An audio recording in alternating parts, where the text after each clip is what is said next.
ఏంటే వరదేదో వచ్చి ఊరి మీద పడి అందరూ పోయినట్టు నువ్వు ఒక్కదానివే మిగిలినట్టు అలా ఉండిపోయావు? ఆ వరదల్లో నువ్వు పోలేదని నా బెంగ.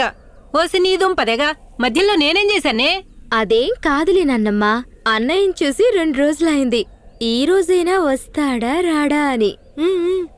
వస్తే ఏ టైంలో వస్తాడు? ఆ టైంలో నువ్వు పడుకొని ఉంటావు, మేలుకొని ఉంటావు. కళ్ళు మూసుకుని గుర్రు పెట్టి నిద్రపోతుంటే నువ్వొచ్చి కాపురం చేస్తావని.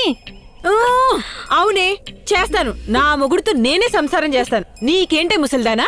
నే ఉండగా ఈ ఇంట్లో వాడితో కాపురం కాదు కదా, వాడి ఎంగిలి కంచం కూడా నాకనివ్వనే. అయినా నువ్వన్నందుకైనా నీ మనవడితో ఇప్పుడే ఇక్కడే ఇలాగే కాపురం చేస్తాను.